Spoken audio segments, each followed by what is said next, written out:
Biljne uši su štetnici koji se javljaju svake godine i uzrokuju štete na mladim dijelovima biljaka, a prenose i razne viruse.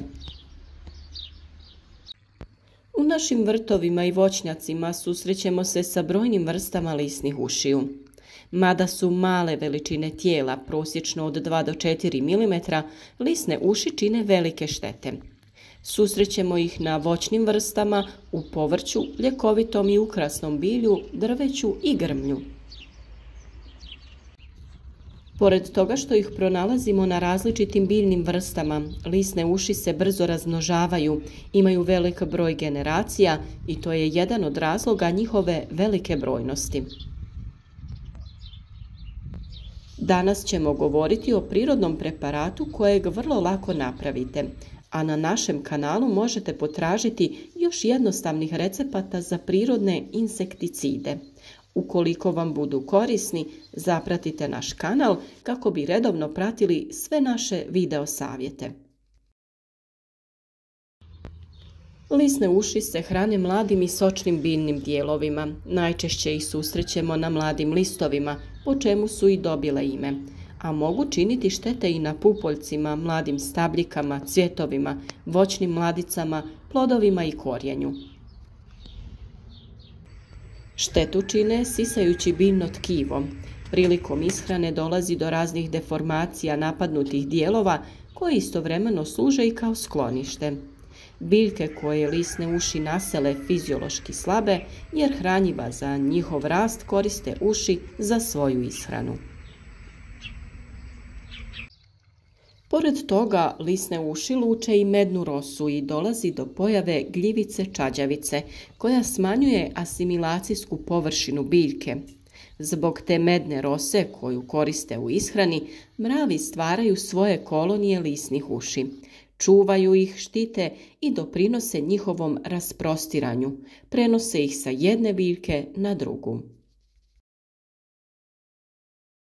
Pored tih direktnih šteta, lisne uši su indirektno još opasnije zbog toga što prenose različite biljne viruse, oko 100 različitih virusa. Lisne uši posjeduju veliki potencijal razmnožavanja i za kratko vrijeme stvore velike kolonije na napadnutim biljkama. Međutim, na njihovu brojnost najveći utjecaj imaju temperatura zraka i vlažnost. Optimalna temperatura za lisne uši je od 20 do 28 stepeni Celzijusa, a vrijednost vlažnosti zraka trebala bi biti iznad 60%. Upravo ti uslovi se najlakše ostvare u zatvorenim zaštićenim prostorima poput staklenika i plastenika. Zbog toga je važno raditi redovne provjere, provjetravati plastenik i smanjivati temperaturu unutra. Kišni pljuskovi ispiru lisne uši i dovode do njihovog propadanja na tlu. Visoke temperature i sušni periodi također dovode do smanjenja brojnosti lisnih ušiju. Neke lisne uši naseljavaju samo pojedine biljne vrste, dok druge za ishranu koriste više biljnih vrsta. Zbog brojnosti, suzbijanje lisnih ušiju je stalan proces i primjenjuju se različite metode. Uvijek tražimo prirodne načine sprječavanja nametnika da rade štetu na svim našim biljkama, a posebno su izazovna kišna razdoblja koja daju pogodne uslove za njihov razvoj. U prethodnim video savjetima smo vam preporučili nekoliko pripravaka koje sami možete napraviti, kao što je onaj od koprive ili svježeg mlijeka, pa se nadam da ste pronašli te recepte u našim videima, kako bi ih na vrijeme upotrijebili, čak i kao preventivu pojave ovih nametnika.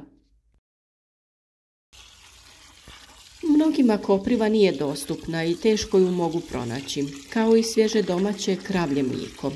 Zato je tu još nekoliko rješenja koja vam mogu pomoći oko vaših biljaka.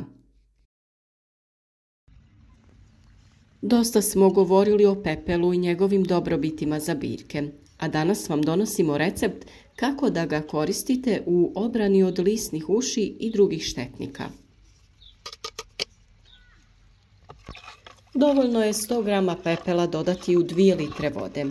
Dobro promiješati i ostaviti da stoji neko vrijeme.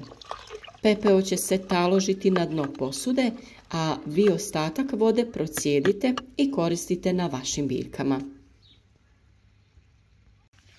Već smo govorili da se ovakvi pripravci koriste preventivno ili odmah pri pojavi prvih štetnika. To je ipak jedan proces koji postepeno sprječava daljnji razvoj štetnika. Kod borbe sa nametnicima trebate biti uporni i redovno raditi tretmane kako bi ih u potpunosti uklonili. Tretman se radi po suhom vremenu i najbolje predvečer. Ukoliko biljke prskate po listu tokom sunčanog vremena ili sredinom dana, riskirate pojavu ožegotina na listovima ili propadanje biljaka u potpunosti. Općenito bilo kakvo folijarno tretiranje, to jest tretiranje preko lista, vrši se predvečer. Ponavljati je potrebno i svaki put nakon kiše. Osim ušiju, ovaj rastvor je djelotvoran i kod grinja i buhača koji napadaju kupusnjače, kupus, karfiol, brokulu ili druge biljke poput rotkvice. Mnoge biljne vrste su naši saveznici u borbi protiv lisnih uši i mogu se podijeliti u 2 grupe. Imamo biljke koje privlače lisne uši. To su biljke koje ih na sebe privlače i na taj način umanjuju štete na uzgojenim biljkama. Takve biljke su loboda, dragoljub, grah, mnoge cvjetnice. Preporučuje se ove biljke saditi oko kultura da ih na taj način štite. Napadnute biljke se uklanjaju iz vrta ili se tretiraju raznim pripravcima. Naravno, tu su i biljke repelenti. One svojim mirisom odbijaju biljne uši. To su biljke poput korijandera, nevena, bijelog i crvenog luka, lavande i sličnih. Takve biljke se sade po rubovima gredica, uz zasade biljaka ili između redova. Brojni kukci su prirodni neprijatelji lisnih uši i koriste ih za svoju ishranu. Da bismo privukli ove insekte u svoje vrtove i voćnjake, potrebno je izgraditi hotele za korisne kukce i na taj način stvoriti povoljne uslove za njih. Veliki je broj predatora koji smanjuju populaciju lisnih uši: bubamare, osolike muhe, grabljive stjenice, mrežokrilci. Pored predatora korisne su i parazitske osice.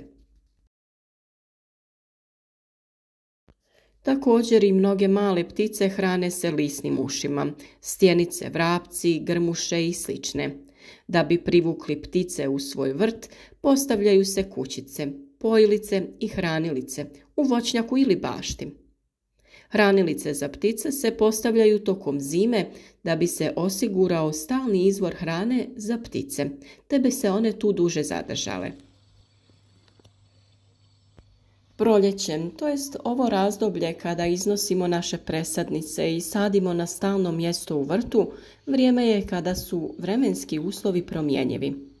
Nerijetko se smjenjuju kišna razdoblja sa sunčanim, te se na taj način stvaraju idealni uslovi za pojavu lisnih uši, pa i različitih oboljenja.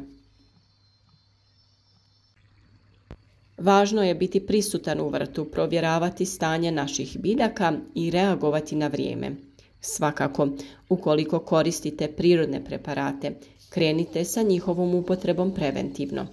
Većina recepata koje smo vam spomenuli na našem kanalu, osim uloge zaštite biljaka od bolesti i štetnika, idealno je hranjivo za vaše biljke, pa u tom slučaju nikako ne možete pogriješiti.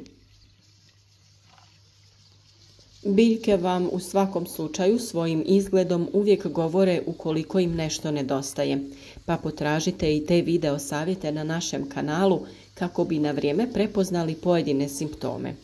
Družite se sa nama svaki dan i onda ne brinite, jer sve preporuke i rješenja možete pronaći kod nas. Podržite naš rad sa lajkom, podijelite video koji vam je zanimljiv sa vašim prijateljima na društvenim mrežama, a slobodno nam se javite u komentarima za bilo kakva pitanja ili nedoumice.